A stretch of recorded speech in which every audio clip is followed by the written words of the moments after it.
I could not help but think as I was preparing this week how good it would be to see a lot of people, and in fact it's come true. Perhaps even a full and packed church present here on Good Friday. It's pretty close to pre-COVID days, which is a wonderful thing. It's truly wonderful. COVID has been something tantamount to a horrible drought in our land. It has caused a lot of suffering, death, and thirst. Yes, a thirst. A real bona fide emotional, psychological, relational, and I would submit the worst of all, a spiritual thirst in people's lives. Sometimes the worst thing is that they don't even know that this spiritual thirst is just crying out for satisfaction or to be fulfilled. In a web article, April the 4th, CTV News reported a poll Canadians that revealed, quote, a new survey suggests more Canadians are becoming divided, and some say issues have led them to reduce contact with friends or family. Probably most of us have heard this kind of thing. Perhaps you're even one of them. And no surprise, the two top issues are COVID and politics. It's a real tragedy when God is not the superior or the primary reality in our life, because God is the only one that can unify us. COVID and politics will always divide us. Always divide us. Depends on how we deal with the divisions. We do not even know how to argue anymore, or we seem to be losing it. I'm talking societally speaking. We fight, we hurl slime and dirt at each other. We seem to not know how to respect certain forms of freedom, even of thought. The disagreements and disconnection that have become manifest with the advent of COVID and also politics in our land, in our cities, and perhaps even here in this parish, has led to a real hunger and thirst for something that goes beyond what we can provide on a human level. In the States, for the first time, as far as I know, since they've been taking surveys, politics is more important in people's lives than religion. It's an absolute tragedy. Politics will always divide. We'll always have different opinions. God seeks to unify his children and teach us how to deal with each other.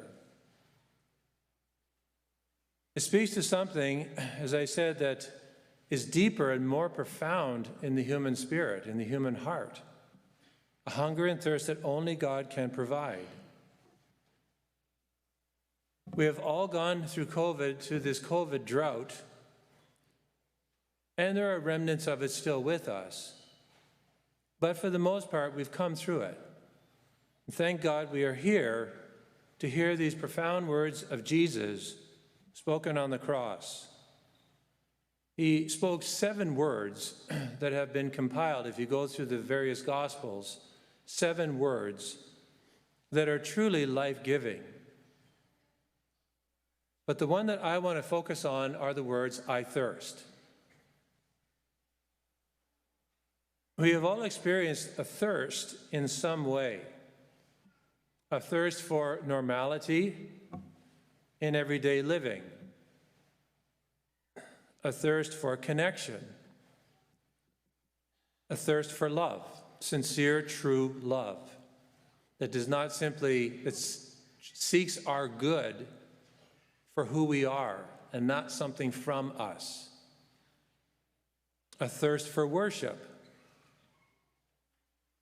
A return to the ability to attend Mass, to be in a church. Some may never return. Numbers are down everywhere. Can't deny it, and why should we? But that is it's a subject for another day. Although I would say this, that Jesus is also thirsting for all those people to come back to him. As he is thirsting for every one of us here who are here, and perhaps on various ends of the spectrum of faith. Jesus truly thirsts for us.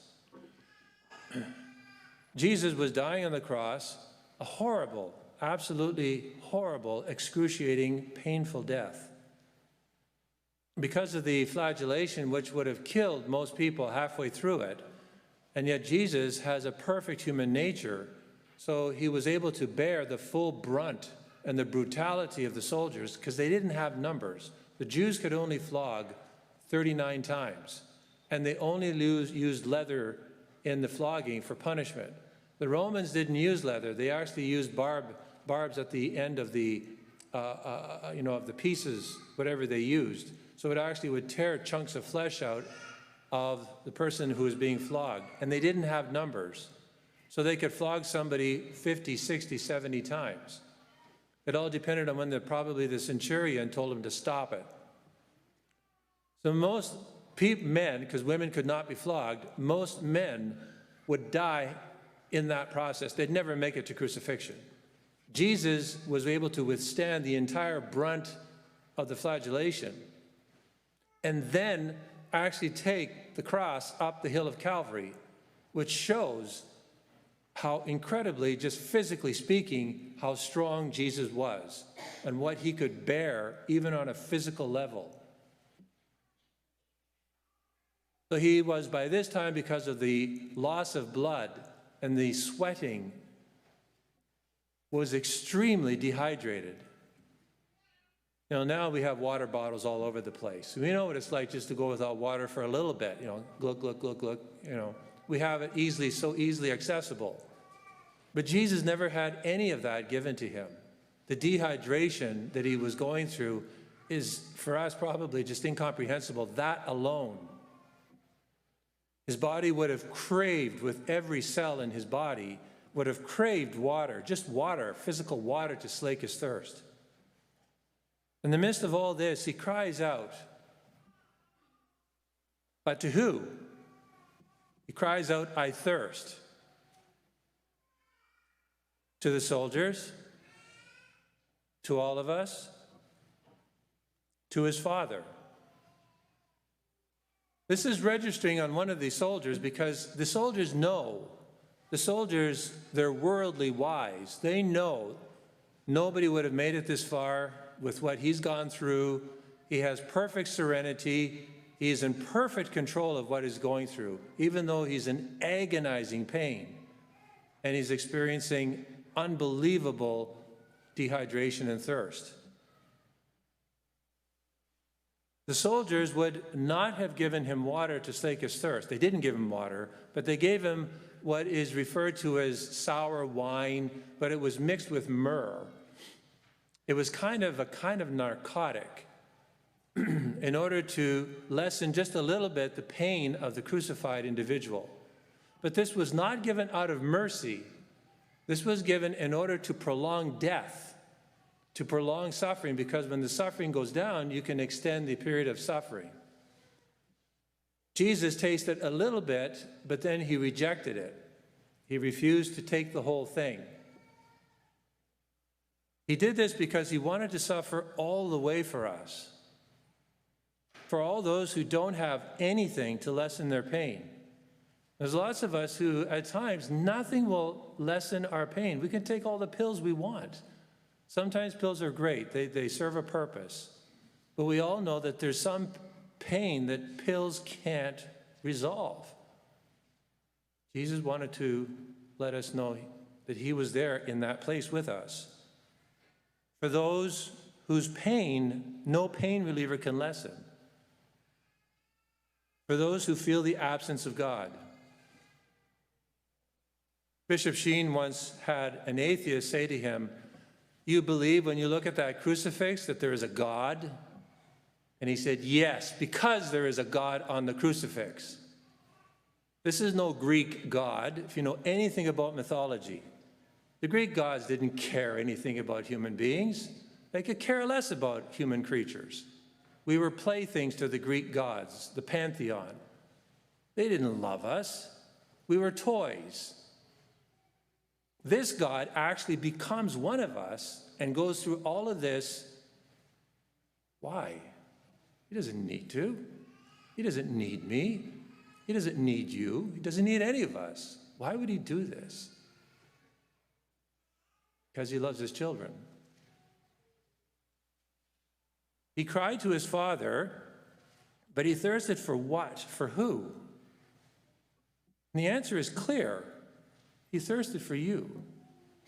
And not collectively, because we are just the mass. Nothing wrong with the mass. But the mass is made up of the I. Each one of us is an I, with the letter I. Each one of us is an individual. Jesus cried out for each one of us individually. For me. And in his divine intellect, you see, you know how I'm pathetic when it comes to names. I told you this before. That's why I want everybody wearing my name tag. You think it's so you can know each other's names. That's secondarily. It's so I can know your name. Easy, you just call me Padre or Father. That's easy. But Jesus, if he had never met you before, physically speaking, like I walk up to you and we meet each other, and it's like I'm trying to, by association, who is this person? Who is this person? Jesus would not only know you, know your name, but in pronouncing your name would say it like no other person in the entire universe that will go cut right to your soul. Because the way he would pronounce your name, as he will one day, come ye blessed of my Father, or depart from me, for I have never known you. He will do it in such a way that we know it defines exactly, totally who we are. It'll be the most reassuring or the most terrifying pronouncement of our name that we have ever heard. Jesus thirsts for each and every single one of us. Each one of you is here, yes, on this Good Friday, in this church. And I've said this many times before. In a way, it's so strange that we gather to hear about a man dying one of the most horrible deaths that we poor human beings have devised. We can do such great things. We can build shuttles that go into outer space and build space stations and come up with incredible procedures to save people's lives, preborn children, and so on, and yet we can be so dark. We can do evil things by devising a crucifixion. The Romans knew exactly where to place the nails to stretch out the horrific suffering that the person would go through to set an example. Don't cross the empire. And so we gather, even, especially today, I could say this, even if we hadn't gone through COVID, but now to kind of accentuate the point, after 2 years, we've gone through all this suffering, and we gather on Friday to hear about suffering. But Isaiah says his sufferings actually bring about healing in our soul. He took our sufferings upon himself, and by his sufferings we are healed. It's so mysterious. It fascinates, if nothing else, the human spirit, the human mind, the human heart, because we want this to be true. We can lighten each other's burdens, but we can't actually change each other.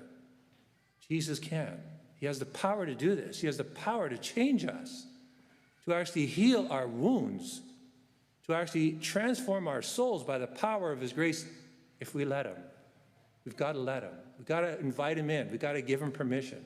At a certain point, not when the babies are baptized, they don't know what's happening. The parents are taking that responsibility upon themselves. But as adults, we come to a point, we all know this as grown-ups, that we must give him permission to get inside of us and to stay there, to be the only king in our life. And if we don't allow him in, something else will get in. We all know what we're like. The heart is always on the hunt for something to latch onto. That's the way we're made. We're made for communion. We're made for relationship. Even if you're an introvert, we're made for relationship. We need each other. But more importantly, we need God. Yes, we gather here, even though we come here to hear about suffering, but it's the one suffering that actually makes us better. Obviously, it's for a number of reasons, but one that echoes down through time are these words that we feel ourselves, who are in need of connection, of searching for love for these words, I thirst. These words are for you, for each one of you individually, for the altar servers behind me. I thirst for your friendship, he says. God thirsts for my friendship. It just doesn't make any sense. Why would he doesn't need me? And yet he wants my friendship. Like this is the most important validation and affirmation this is the only one we really need. All the others are secondary. It's not saying it's unimportant. But this is the one, this is the foundational affirmation of my life, of my worth, that God wants my friendship. He really does. It's not hyperbole. It's not exaggeration. I thirst for your prayer, which is simple conversation. God wants us to check in with him. He wants to talk to us. For your love, and I thirst for your salvation. I thirst with all of my heart, my mind, my soul, and my divine being for you. There's a powerful line in the Epistle to the Hebrews, I believe it's 1:4, chapter 1, verse 14, when it doesn't say it this way, but it clearly implies this, that God did not unite himself to angelic nature, although the angels are so vastly superior to us in the order of being. But God, as it were, stepped over the angels and united himself to a lower creature, to human nature. Why he did this, if we get to heaven, we'll have all eternity to ask him. But the word that sums it all up is love, an incomprehensible love that we cannot fathom. But we must try to learn this kind of love because we all long for it. It's the only kind of love that's truly pure, that never seeks to take advantage of us. And we know how often we can get burned from each other. So let these words penetrate your whole self. I thirst for you. We hear Jesus saying and praying while he dies on the cross. How are we going to respond to Jesus' thirst? Will we slake his thirst by our love, our commitment to be his disciple, to open our heart to the gifts of salvation that he wants to pour into our hearts by way of the sacraments, especially the sacrament of penance? Penance is the one that keeps us on the rails. The Eucharist is important. Baptism is necessary. You can't have any others without baptism. But it's the tough one that keeps us on the rails. We all know this. It's the open secret. It's the one that keeps us on, or gets us back on the rails, and actually strengthens our commitment to the rails, to the virtuous, to the life of being a saint.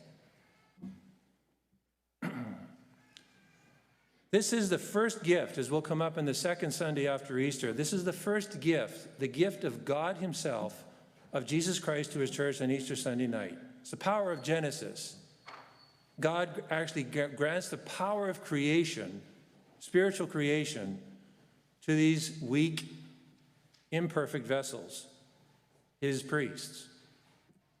And remember, they're not anything special because the priest needs the priest. It's not the individuals, it's the ones he's chosen because I need to go to confession. I need the priest. They're like anybody else. We're all in the same boat. Sometimes it can be more difficult for us because, what's my fellow priest going to think of me? Like you think, what's the priest going to think of me?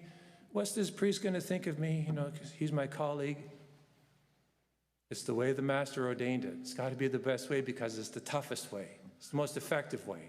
We need that relationship.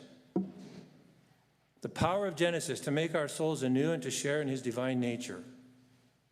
You and I will leave this church today, but do not let these words leave your minds and hearts.